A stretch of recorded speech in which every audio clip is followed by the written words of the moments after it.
Actually, this project is a kind of a continuation to the previous project of marriages. With God's help, we performed more than 40,000 weddings. And thank God, these 40,000 couples have tens of thousands of kids. And so it's already been, for a few years, they've kept on asking us, urging us to help them to have the brit, the circumcision, in a way that fits to our values, in a way that they will be able to identify themselves with this part of Judaism. And we eventually decided to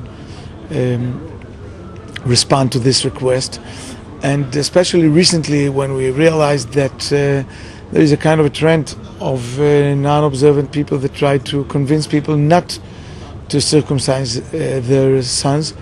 And as a part of our response to that trend is to open this project to encourage couples to make the circumcise for their kids in a way that will follow the ideas of Tzohar, which is, number one, the sums of the money that will be required by the Mohalim will be decent, will be inspected by the chief rabbinate, number one. Number two, the Mohalim are soon to come, are expected to come to the parents' home at least once before the bris, once after the bris, and the whole ceremony will be led in a way escorted with Devrei Torah that fit to the ideas of Tzohar.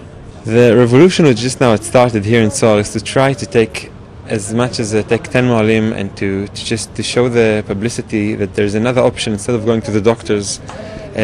Also to find a mohel that will actually speak in your language, will come towards you, will give you the atmosphere you want to have.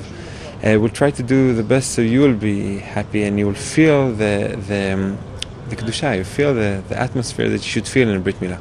So what's the secret? What's the technique? Singing, explaining a lot? First of all, is being a human being. That's the first thing. You should be a good person and should listen to the family and see what are their needs.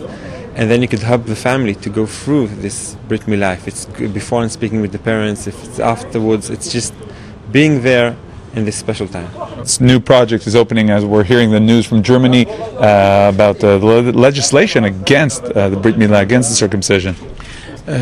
Unfortunately, this legislation doesn't occur only in Germany. We heard about San Francisco and other places in the world that try to restrict. In Sweden, a few years ago, they tried to restrict the circumcising command. Well, what we are trying to do here is to convince the Jewish people to devote themselves to the values that the circumcision is representing. And once we believe that once the Jewish people will be convinced and will be committed to the command of circumcising, we believe that the world will have no way but to give up to the will and to the devotion of the Jewish people to this very, very unique and special command.